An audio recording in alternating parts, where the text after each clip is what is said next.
What would you do if a single wild night, caught on video and shared everywhere, destroyed your marriage before you even woke up? I'm Leocadia Varin, though everyone calls me Leo, and I thought I was just having harmless fun. I was wrong. Dead wrong. Before we dive deeper into this story, I have one small request. Please subscribe, drop a like, comment, and hit that hype button to boost this channel so more people can discover these incredible stories. The suburban kitchen felt like a prison that Tuesday evening. I stood at the granite counter, scrolling through Instagram, watching my single friends posting pictures from rooftop bars and concerts while I was stuck folding Jonas's boring khaki pants. Again. "Leo, can you help Tilda with her math homework?" Jonas called from the living room, not even looking up from his stack of science tests. Always the dedicated high school teacher, always putting everyone else first, always so predictable. "I'm busy," I replied, not entirely lying. I was busy planning my escape from this mundane existence, even if just for one night. "Busy doing what?" He finally looked over, his brown eyes tired behind those wire-rimmed glasses. At 34, Jonas had already settled into middle-aged routines that made me want to scream. "Planning girls' night with Melissa and Chloe. We're hitting the Lantern Club downtown on Friday." I watched his face carefully, expecting the usual lecture about responsibility and family time. He sighed, setting down his red pen. "Another late night? Leo, you've been out 3 times in the past 2 weeks. Tilda barely sees you anymore." "Don't be dramatic, Jonas. I see her every day. I just deserve to have some fun occasionally. Not all of us find excitement in grading papers and watching documentaries about photosynthesis." Our 9-year-old daughter Tilda appeared in the doorway, her dark hair in messy pigtails. "Mum, I need help with fractions." "Ask your dad, sweetie. Mummy's planning something special." I ruffled her hair, but she pulled away, sensing the tension between Jonas and me. "Why are you always planning things that don't include us?" Tilda asked quietly. The question stung more than I wanted to admit. "Because sometimes grown-ups need grown-up time, Tilda. You'll understand when you're older." Jonas stood up, his jaw tight. "Leo, can we talk privately?" We walked into our bedroom and he closed the door behind us. The beige walls and matching bedspread suddenly felt suffocating. "This isn't about having fun, is it?" Jonas said, his voice lower than usual. "You're running away from something." "I'm not running away from anything. I'm 32 years old, Jonas. I got married young, had a baby young, and now I feel like I missed out on everything. My friends are out there living their lives while I'm stuck here discussing multiplication tables and grocery lists." "Stuck here? With your family?" I could hear the hurt in his voice, but I was too frustrated to care. "You know what I mean. Don't twist my words." "I'm not twisting anything. You just said you feel stuck with us." My phone buzzed with a text from my mother, Agatha. I glanced at it quickly. "Honey, you should definitely go out. Don't let Jonas make you feel guilty. Men don't understand that women need independence." I had called her earlier, venting about Jonas's controlling behavior. Mum always took my side. "Look, I'm going out Friday night whether you like it or not. I'm an adult and I can make my own decisions." Jonas sat on the edge of our bed looking defeated. "I never said you couldn't go out, Leo. I just think you're going out a lot lately, and I'm worried about what's really going on." "Nothing's going on except that I want to feel alive again. Is that such a crime?" He was quiet for a long moment, studying my face like he was trying to solve some complex equation. "Just be careful, okay? And maybe don't stay out until 3 in the morning this time." I rolled my eyes. "I'll stay out as late as I want. You're not my father." The next few days passed in tense silence. Jonas went through his usual routines, making breakfast, helping Tilda with homework, grading papers, while I counted down the hours until Friday night. I had already picked out my outfit, a black dress that hugged my curves. The one Jonas said was a bit much for a married mother. Perfect. Friday afternoon, I called in sick to work at the insurance office. I needed time to get ready properly, maybe grab some drinks with the girls before hitting the club. My supervisor, Janet, seemed suspicious. Leo, you've used a lot of sick days lately. Are you feeling all right? Just a migraine, I lied smoothly. I should be fine by Monday. After hanging up, I felt a small pang of guilt, but I pushed it away. Everyone deserves a mental health day, right? Jonas came home from school around 4, finding me in our bathroom applying dramatic eye makeup. You're getting ready early, he observed. I want to look perfect tonight. Melissa says there's this new bartender at the Lantern who's absolutely gorgeous. Milo something. All the girls are talking about him. Jonas's reflection appeared behind mine in the mirror. Leo, you're married. So, I can't appreciate attractive people. God, Jonas, you act like I'm planning to run away with the guy. I'm just going dancing. With a married woman talking about how gorgeous another man is? I spun around to face him. Are you serious right now? I can't even mention that someone is attractive without you getting jealous.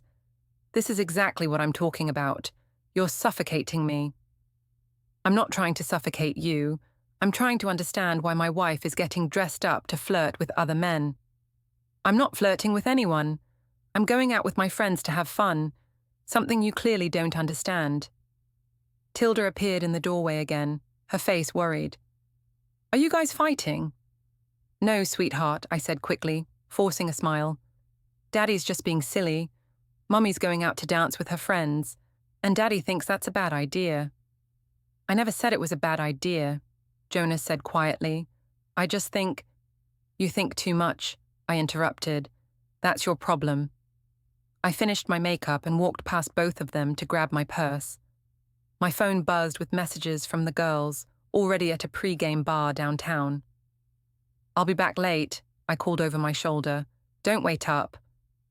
As I reached the front door, I heard Jonas say something to Tilda about ordering pizza for dinner. Such a thrilling Friday night for them. I felt a moment of something, guilt, regret, but quickly shook it off. Outside, the evening air felt like freedom. I had called an Uber, not wanting Jonas to have any control over when I came home. As the car pulled away from our house, I saw Jonas watching from the living room window, his expression unreadable. My phone buzzed with another text from Mom. Have fun tonight, honey. You deserve it. Don't let Jonas make you feel bad for living your life. I smiled, typing back. Thanks, Mom.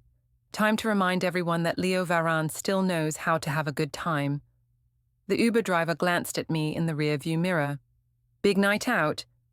The biggest, I replied, already feeling the excitement building. It's going to be a night to remember. If only I had known how right I was. The Lantern Club pulsed with bass-heavy music and neon lights that painted everything in shades of electric blue and hot pink. By the time I arrived at 9:30, Melissa and Chloe were already 3 drinks deep at a high-top table near the bar. Leo! Melissa shrieked, throwing her arms around me. You look absolutely stunning. Jonas is going to regret letting you out of the house looking like that. He didn't let me do anything, I laughed, signaling the bartender. I'm my own woman. That's when I saw him. Milo Anton was everything the girls had described and more. Tall, probably around 28, with perfectly tousled dark hair and forearms that flexed as he mixed drinks. When he looked up and caught my eye, his smile was pure trouble. What can I get you, beautiful? His voice carried just a hint of an accent I couldn't place. Surprise me, I said, leaning against the bar. The black dress was already working its magic. I like a woman who takes risks. He began mixing something with vodka and cranberry juice, but his eyes never left mine. I'm Milo. Leo, and I'm definitely in a risk-taking mood tonight. He slid the drink across the bar, his fingers brushing mine as I took it. This one's on the house. For the most beautiful woman in here tonight. I felt a thrill I hadn't experienced in years. When was the last time Jonas had called me beautiful? When was the last time he had looked at me like I was something special, instead of just the woman who forgot to buy milk? Are you here alone? Milo asked, wiping down glasses but keeping his attention on me. With friends, I gestured toward Melissa and Chloe, who were practically bouncing with excitement. Girls' night out. Lucky friends, and lucky husband, I'm sure. I took a long sip of my drink, feeling the alcohol warm my chest. My husband is at home grading papers and watching PBS documentaries. Trust me, he's not feeling very lucky right now. Milo laughed, a rich sound that made my stomach flutter. His loss is my gain, then. Save me a dance later. Maybe, I said, trying to sound coy but probably failing miserably. By 11 o'clock, I was 4 drinks in and feeling more alive than I had in months. The dance floor called to me like a siren song, and I answered without hesitation. Melissa and Chloe flanked me as we moved to the center of the crowd, but I quickly became the star of my own show. The music seemed to flow through my veins, and I danced like I was 22 again, before marriage and mortgages and parent-teacher conferences. Men began gravitating toward me, drawn by my confidence and the way the black dress moved with my body. "You're on fire tonight," Chloe yelled over the music. "Everyone's watching you." She was right. I could feel eyes on me from all directions, and instead of being self-conscious, I felt powerful. When a tall blonde guy in the expensive suit approached me, I didn't step away. "Mind if I dance with you?" he asked. "Free country," I replied, letting him put his hands on my waist as we moved to the rhythm. Within minutes, I had attracted a small circle of admirers. There was the blonde guy, a dark-haired college student who couldn't have been more than 25, and an older man with salt and pepper hair who kept buying rounds for everyone. I danced with all of them, letting their hands linger on my hips, my back, my arms. "Leo, maybe you should slow down a little," Melissa said during a brief pause between songs. "You're getting pretty friendly out there." "I'm just dancing," I protested. "It's not like I'm doing anything wrong. I'm not kissing anyone or going home with anyone. I'm just having fun." "But you're married, and some of these guys are getting the wrong idea." I looked around at my dance partners, all waiting for me to return to the floor. They were handsome, attentive, and most importantly, they made me feel desirable. So what if they get ideas? I can handle myself. The next song started, and I was back in the center of it all. This time, I was even more bold. When the blonde guy pulled me closer, I let him. When the college student whispered something in my ear, I laughed and touched his chest. When the older man offered to buy me another drink, I accepted and let him feed me the cherry from his whiskey sour. "You're incredible," the college student said, his breath hot against my neck. "Your husband is the luckiest man alive." "My husband thinks I'm boring," I replied, the alcohol making me more honest than I should have been. "He has no idea what he's missing." "His loss," the blonde guy chimed in, spinning me around so my back was pressed against his chest. I was vaguely aware that people were watching, that phones were being held up to record the wild woman in the black dress who was the center of attention. But I didn't care. For the first time in years, I felt alive, desired, free. That's when I saw a familiar face at the edge of the crowd. Simon, Jonas's younger brother, was standing with a group of his friends, his phone pointed directly at me. Our eyes met across the dance floor, and I saw shock, disappointment, and something that looked like pity. Instead of being embarrassed, I felt defiant. So what if Simon saw me dancing? So what if he told Jonas? I wasn't doing anything wrong. I was just having fun, something Jonas clearly didn't understand. I waved at Simon and blew him a kiss, then turned back to my admirers with renewed energy. If Jonas wanted to hear about this, fine. Maybe it would wake him up to what he was losing. "Who was that?" the older man asked, noticing the exchange. "My boring brother-in-law," I said loudly, making sure Simon could hear. "He's probably going to run home and tattle to my husband like we're all still in high school." The crowd around me laughed, and I felt vindicated. I was the star of this show, and everyone else was just a supporting character. By 1 in the morning, I was completely intoxicated, not just on alcohol, but on the attention, the admiration, the feeling of being wanted. When Milo finally got a break from bartending, he found me in the middle of the dance floor, still surrounded by my rotating cast of dance partners. "Mind if I cut in?" he asked, and the other men reluctantly stepped aside. Dancing with Milo was different. He was confident, skilled, and he looked at me like I was the only woman in the room. When he pulled me close, I could smell his cologne mixed with the faint scent of the bar, alcohol and excitement and possibility. "You're trouble," he murmured against my ear. "The best kind," I replied, my arms around his neck. "What's your story, Leo? What brings a married woman to dance like she's trying to forget something?" Maybe I am trying to forget something. Maybe I'm trying to remember who I used to be before I became just someone's wife and someone's mother. And who were you?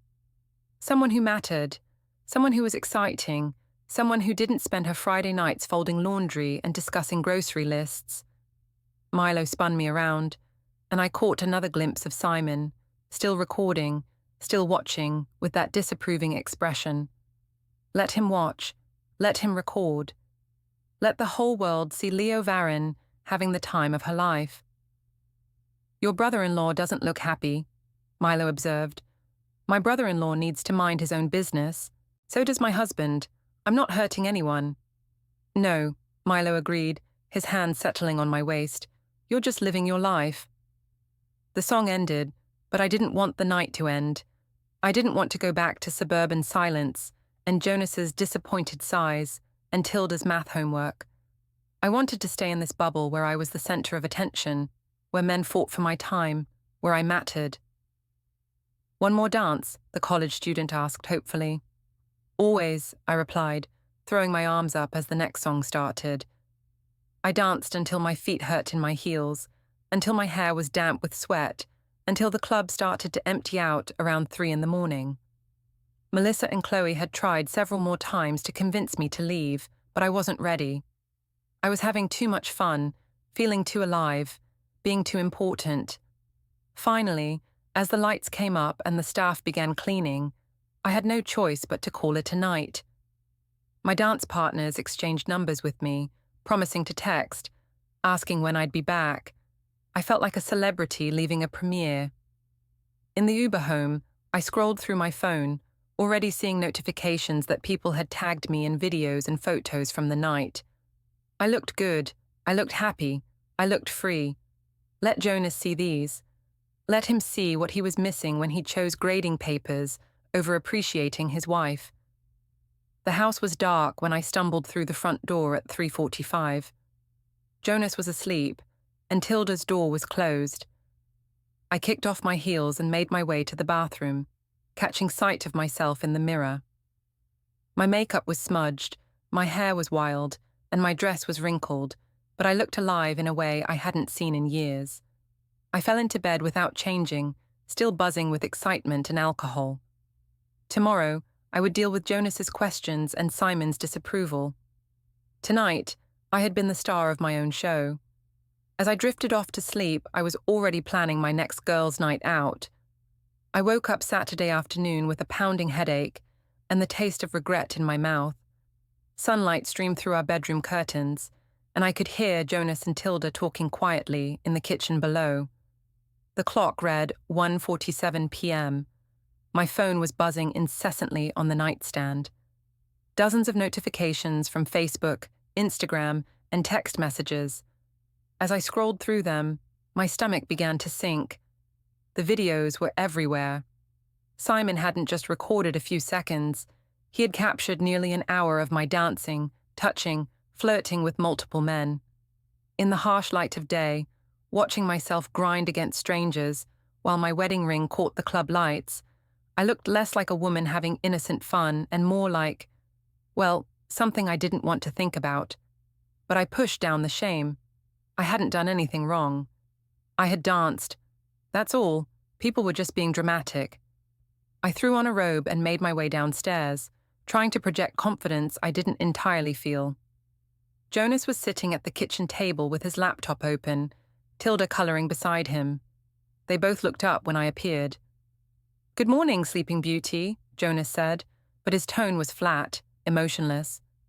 "Morning," I mumbled, heading straight for the coffee maker. "How long have you been up?" "Since 7. Tilda had a soccer game at 9. I stopped, the coffee mug halfway to my lips. "Soccer game? It's Saturday." "Yes, Leo, it's Saturday. Tilda had a game. I took her alone because you were unconscious upstairs." "I wasn't unconscious, I was sleeping. And I'm sorry I missed the game, but I told you I was going out last night." Tilda looked up from her coloring book. "Mommy, why are people posting videos of you dancing with other men?" My blood went cold. "What?" Jonas turned his laptop screen toward me. My Facebook feed was full of tagged videos and photos from the Lantern Club. Friends, acquaintances, even some of Jonas's coworkers had shared or commented on the footage of my night out. "Tilda, why don't you go play in your room for a while?" Jonas suggested gently. "Mommy and I need to talk." After she left, Jonas closed the laptop and looked at me with an expression I'd never seen before. Not anger, exactly, but something colder. Disappointment mixed with disgust. "Simon called me at 6 this morning," he said quietly. "He wanted to give me a heads up before I saw it online." "Saw what online?" "Me dancing." "Since when is dancing a crime?" "Leo, you were all over those men. You were touching them, letting them touch you, grinding against them while wearing your wedding ring, in front of hundreds of people, in front of my brother." I sat down across from him, trying to project calm authority. "I was having fun, Jonas. Something you seem to have forgotten how to do. I danced with some people. I didn't kiss anyone. I didn't go home with anyone. I didn't do anything wrong. You don't think publicly humiliating your husband and daughter is wrong?" "I didn't humiliate anyone." "You're being dramatic. So I danced with some guys. So what?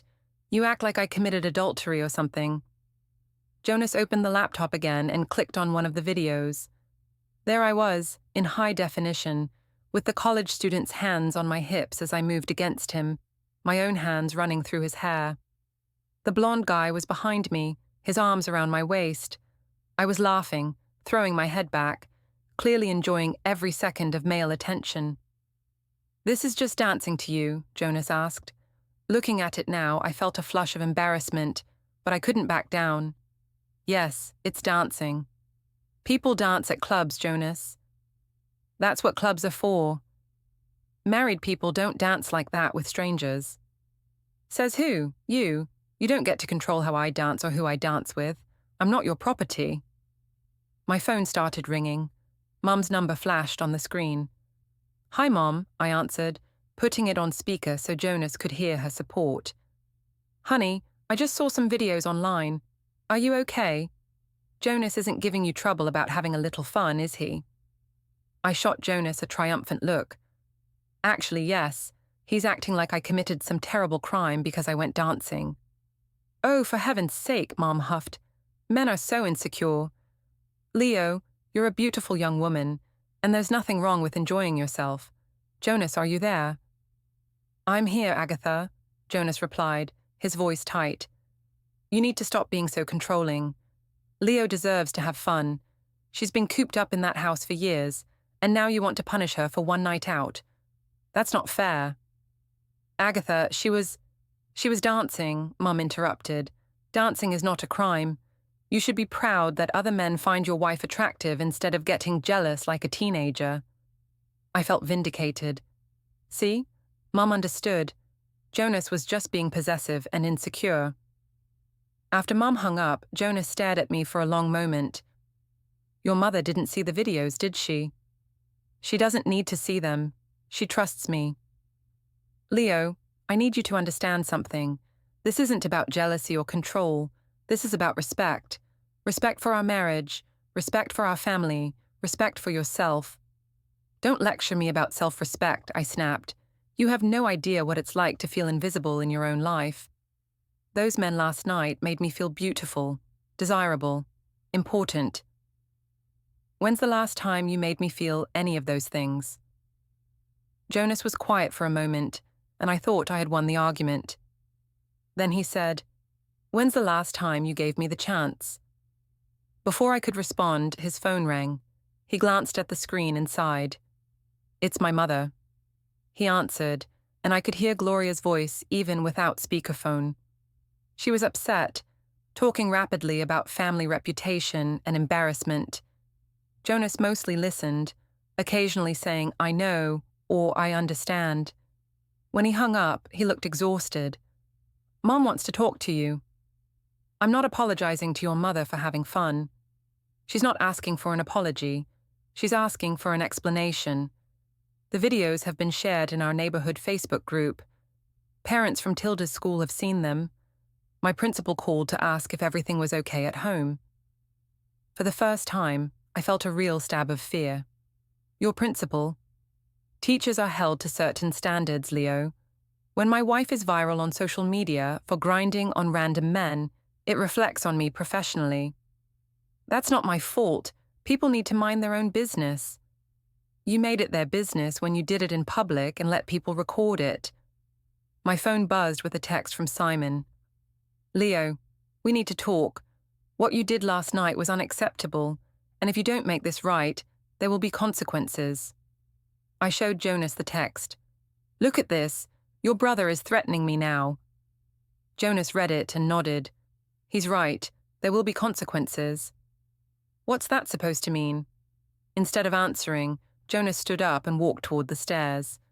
"I'm going to pack a bag. I'm staying at my mother's tonight." "You're leaving? Over this? Jonas, you're being ridiculous." "I'm not leaving, Leo. I'm taking a break to think about whether I want to stay married to someone who thinks what you did last night is acceptable behavior." "Fine. Go running to Mommy. But when you're ready to stop acting like a child, I'll be here." He paused at the bottom of the stairs. "Will you? Or will you be at the Lantern Club dancing with strangers again?" After he left, I spent the rest of the day fielding calls and texts from friends and family. Most were supportive, at least outwardly. My single friends thought the whole thing was hilarious and couldn't understand why Jonas was being such a baby. A few married friends were more cautious, suggesting maybe I'd gotten a little carried away. But as the day wore on, I noticed that the comments on the videos were getting less supportive and more critical. Strangers were calling me names, questioning what kind of mother and wife I was. Someone had identified Jonas and was tagging his school's Facebook page. By evening, I was angry. Angry at Jonas for abandoning me, angry at Simon for recording me, angry at the internet for judging me. I hadn't done anything wrong, and I wasn't going to let them make me feel guilty for having one night of fun. I called Melissa. "Want to go out tonight? I need to blow off some steam." "Leo, maybe you should lay low for a while. The videos are getting shared pretty widely." "So? I'm not going to hide in my house because people are gossipers." "I just think maybe Jonas has a point. It looked pretty intense." I hung up on her and tried Chloe, who gave me a similar response. Fine, I didn't need them. I spent the evening alone, drinking wine and reading the comments on the videos, getting more and more defensive with each criticism. These people didn't know me. They didn't know my marriage or my life. They had no right to judge me for one night of harmless fun.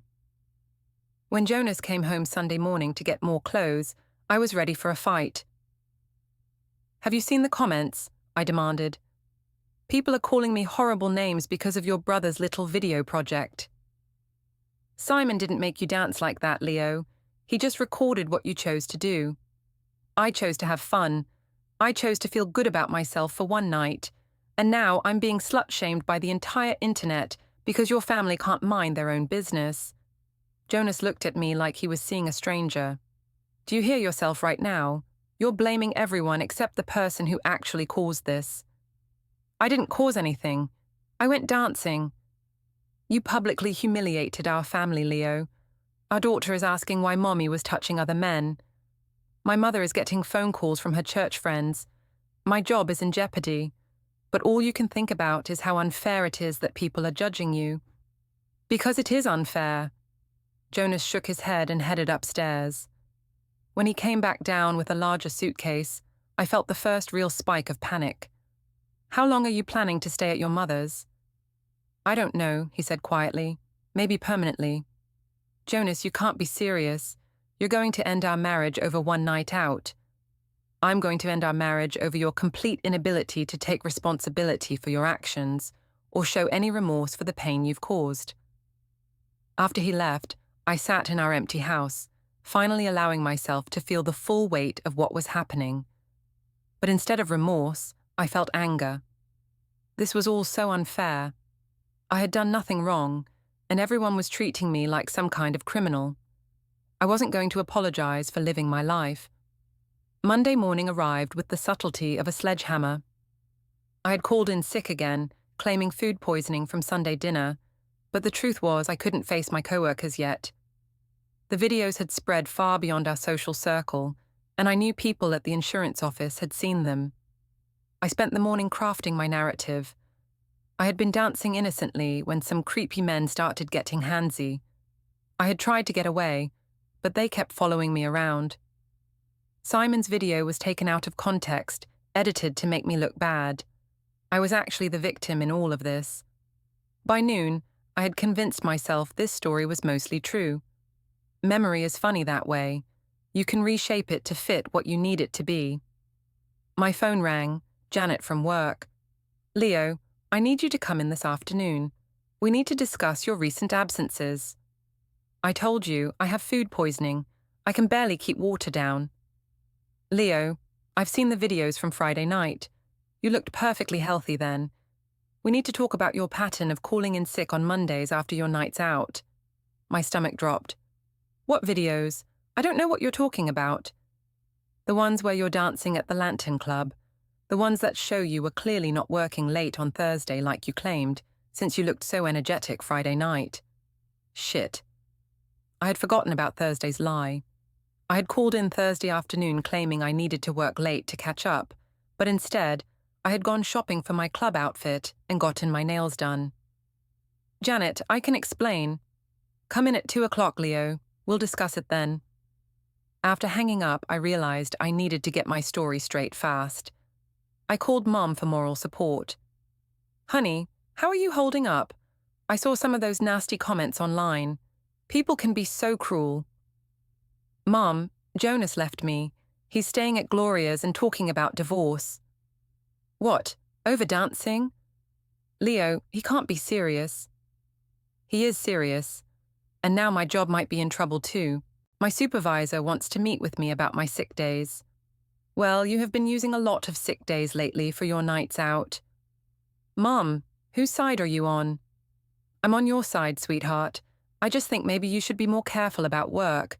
You can't afford to lose your job right now, especially if Jonas is being difficult about the marriage. After we hung up, I felt more alone than ever. Even Mom was starting to question my choices.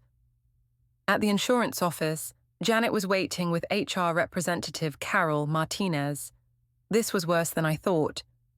Leo, we need to discuss your attendance record, Carol began, opening a thick folder. You've called in sick 12 times in the past 3 months, often on Mondays and Fridays. Can you explain this pattern? I've been having some health issues, I said carefully. Stress-related problems from my marriage. But your sick days seem to coincide with your social media posts about nights out, Janet added. For instance, you called in sick last Thursday, claiming you needed to work late, but your Instagram shows you getting a manicure at 2 p.m. I had forgotten about that post. I got the manicure after work. I worked late from home. Carol slid a paper across the desk. These are your computer login records, Leo.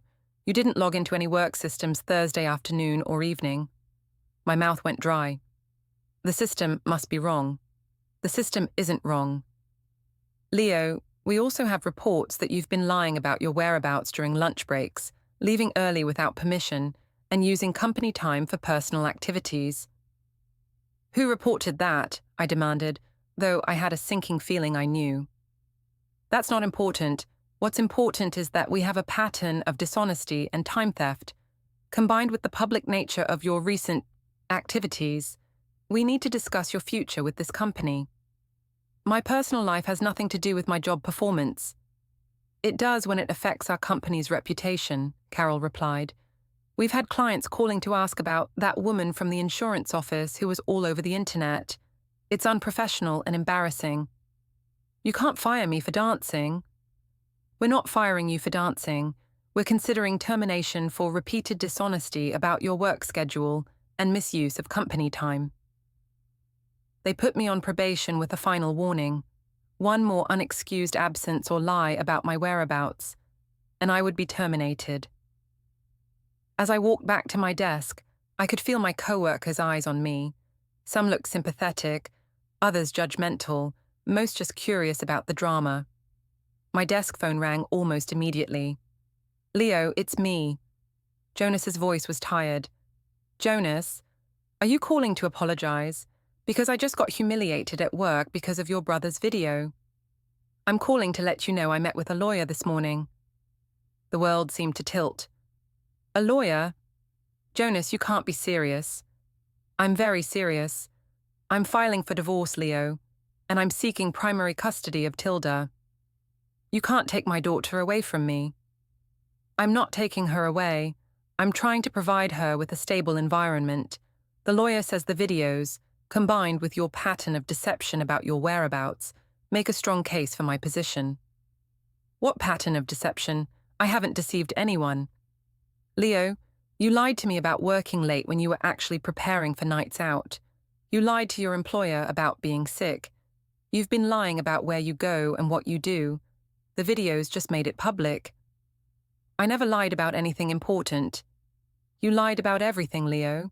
And now our daughter is asking why Mommy was hugging other men and why Daddy doesn't live here anymore." After he hung up, I sat at my desk in shock. This was escalating beyond anything I had imagined. Jonas was actually talking about divorce and custody. Over dancing. Over having fun. I called Mum again.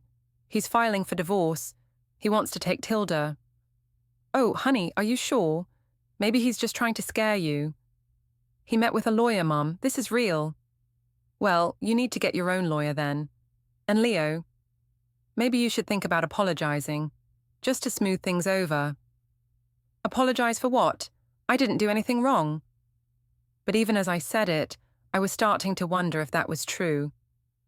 Not about the dancing, that was innocent, but about the lying. Maybe I had been a little careless with the truth lately. That evening, I drove to Gloria's house to see Tilda. Jonas's mother answered the door with a cold expression. "Leo, I wasn't expecting you." "I came to see my daughter. Where is she?" "She's doing homework with Jonas." "They'll be finished soon." Gloria didn't invite me in, so we stood on her front porch in awkward silence. "Gloria, you know Jonas is overreacting, right? I was just dancing." She looked at me with something approaching pity. "Leo, I watched those videos. That wasn't just dancing. Of course you'd take his side. You never liked me anyway." "I liked you fine until you decided to embarrass my son and granddaughter in front of the entire town." "I didn't embarrass anyone." "Leo, parents from Tilda's school are talking. Jonas's colleagues are asking questions. You made this everyone's business when you did it in public." When Tilda finally came outside, she hugged me, but she seemed distant, confused. "Mummy, why don't you live with us anymore?" "I do live with you, baby. Daddy is just staying here for a few days." "Because you were dancing with other men?" My heart broke a little. "Who told you that?" "Kids at school. They said their parents saw videos of you." I knelt down to her level. "Sweetie, Mommy was just having fun with friends. Sometimes grown-ups dance together. It doesn't mean anything bad." "But why is Daddy sad?" I didn't have a good answer for that. Driving home alone, I finally allowed myself to consider that maybe I had made some mistakes. Not about the dancing, that was still innocent, but about the lying, the sneaking around, the pattern of putting my desires above my family's needs. But it was too late to take any of it back. Jonas had made his choice. He was choosing his mother's approval and social conventions over his wife's happiness. Fine. If he wanted a divorce, I would give him a fight he wouldn't forget. I called my own lawyer the next morning. The legal papers arrived on Thursday morning, delivered by a stern-faced man who made me sign for my own humiliation. Petition for dissolution of marriage. Jonas Michael Varin versus Leocadia Marie Varin. The words swam before my eyes as I read through accusations of irreconcilable differences and behavior detrimental to the family unit. But it was the custody filing that made my hands shake. Jonas was seeking primary physical custody of Tilda, citing my pattern of deceptive behavior and public conduct inconsistent with responsible parenting. He was allowing me supervised visitation every other weekend. Supervised visitation, like I was some kind of dangerous criminal. I called my lawyer, David Brennan, a man I had found through a quick Google search for aggressive divorce attorneys. Mrs. Varin, I've reviewed the paperwork your husband filed. I have to be honest, the video evidence makes this challenging. It's just dancing. How is dancing evidence of bad parenting? It's not the dancing itself, it's the pattern it establishes. Combined with the documented lies to your employer, the deception about your whereabouts, and the public nature of the incident, it paints a picture of someone who prioritizes personal gratification over family responsibilities. That's not true. Mrs. Varin, I'm on your side here, but we need to be realistic. Do you have any evidence of your husband being an unfit parent? Drinking problems, violence, neglect? No, but he's boring. He never wants to do anything fun. He makes me feel like a prisoner in my own life. That's not grounds for denying him custody. We need to focus on rebuilding your image and demonstrating your commitment to your daughter. Over the next few days, I tried to do damage control.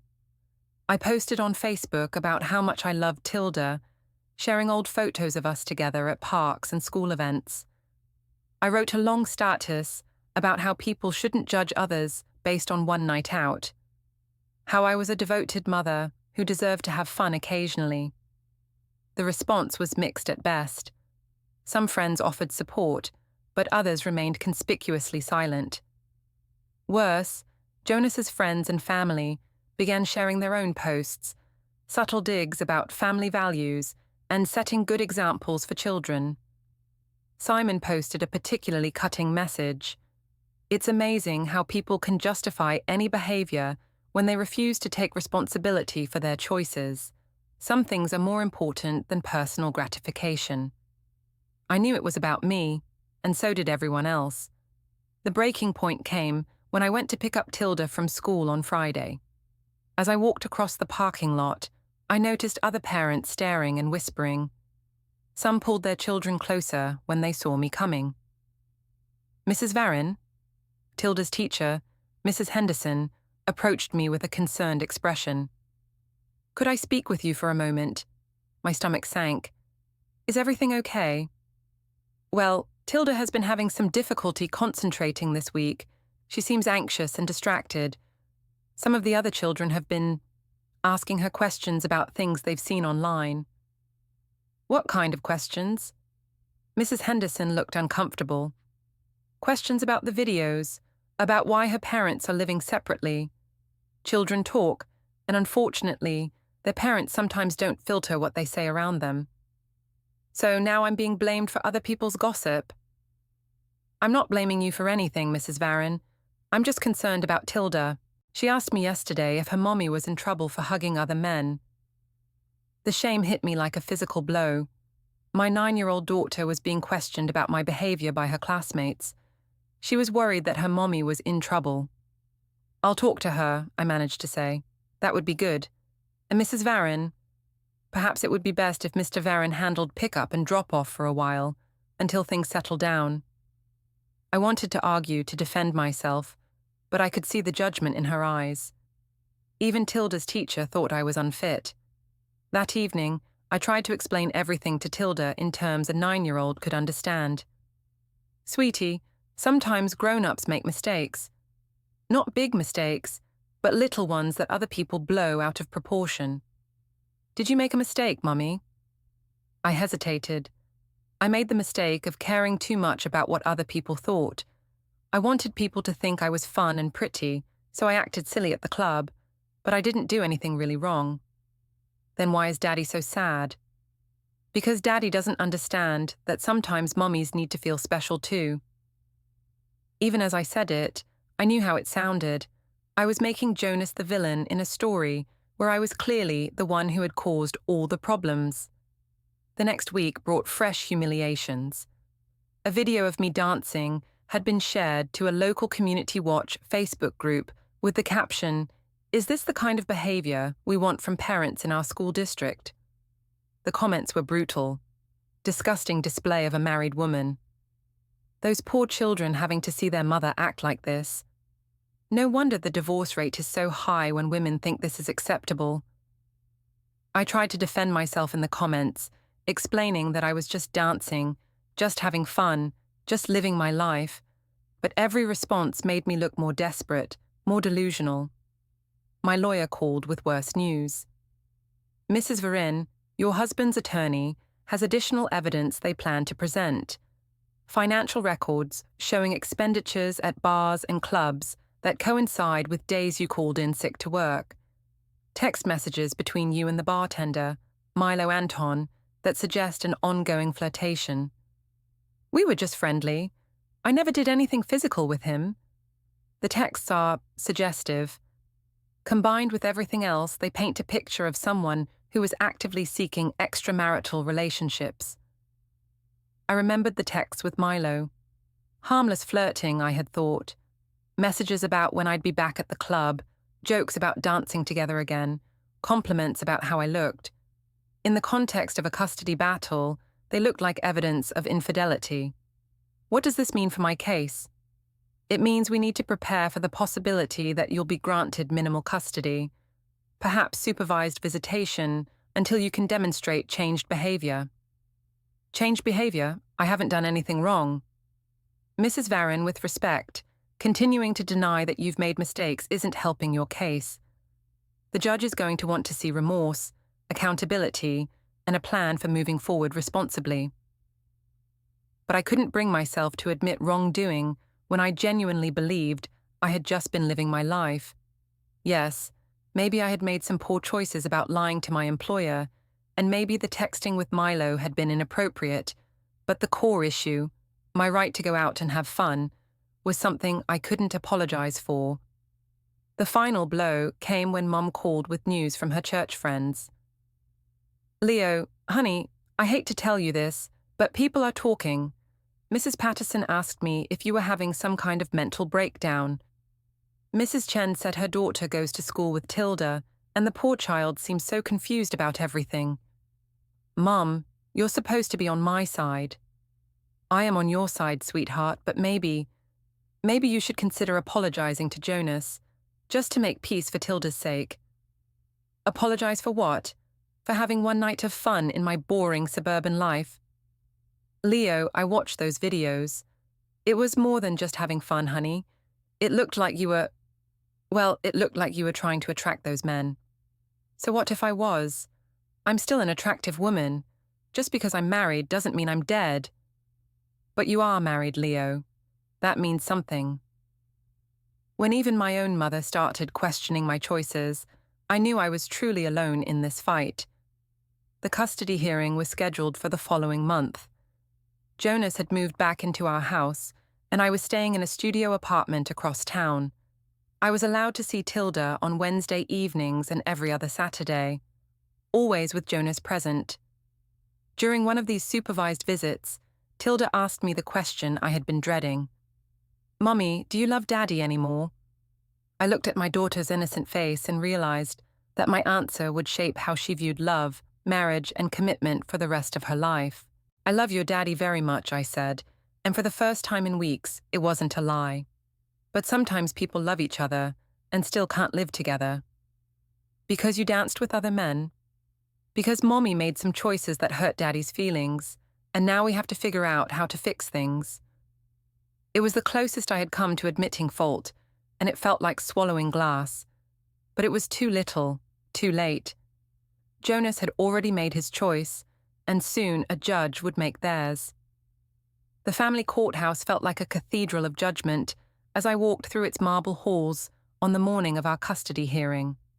My lawyer, David Brennan, carried a briefcase full of character references and photos of me with Tilda, trying to rebuild an image that had been shattered by 60 seconds of viral video.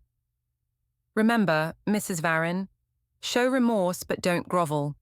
Acknowledge mistakes, but emphasize your love for your daughter. And whatever you do, don't get defensive when they show the videos.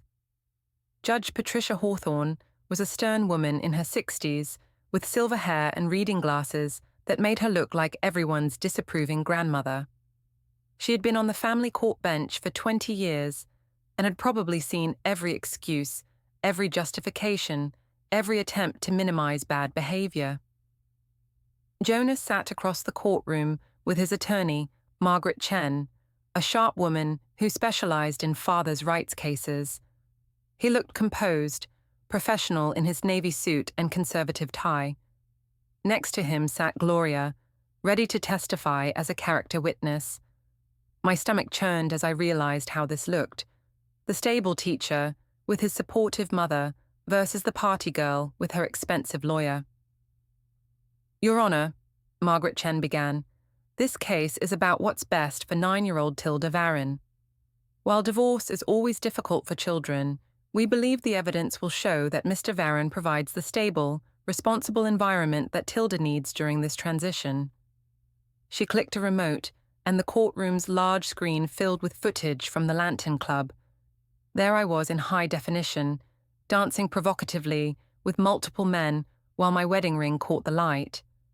The footage was edited to show the most damning moments. My hands in strangers' hair, their hands on my body, my obvious intoxication and complete lack of awareness of how inappropriate my behavior was. This video was taken on March 15th of this year, Chen continued. Mrs. Varin was married, the mother of a young child, and according to her employment records, had called in sick to work the previous day claiming illness. As you can see, she appears to be in perfect health. Judge Hawthorne watched the video without expression, occasionally making notes. Furthermore, Your Honor, we have evidence of a pattern of deception.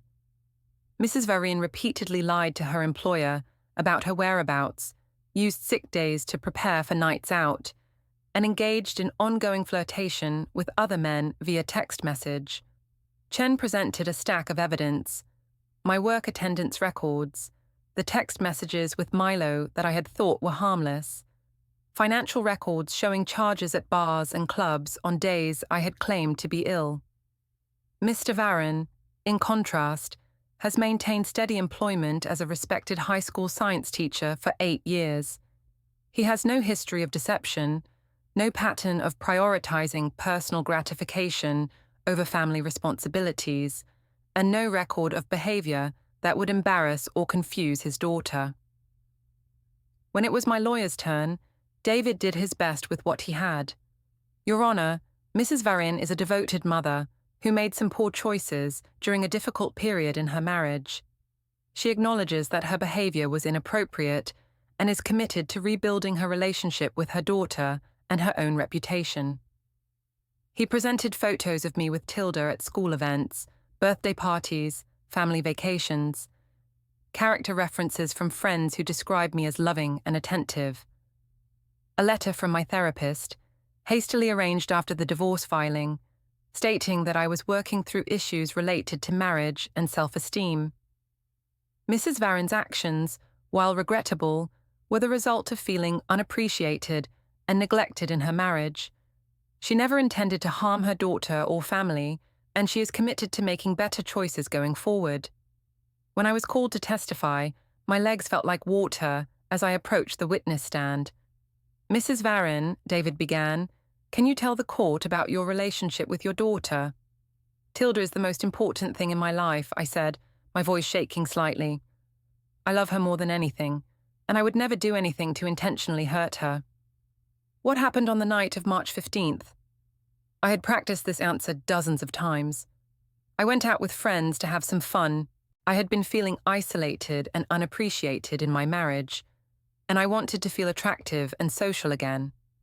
I drank too much and made poor decisions about how I danced with other people.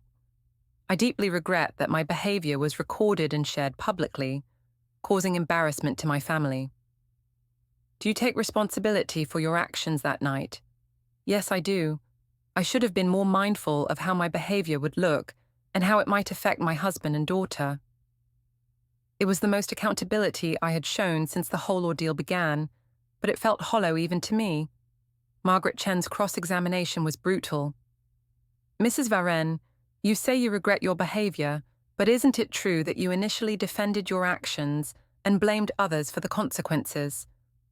I was confused and hurt by people's reactions.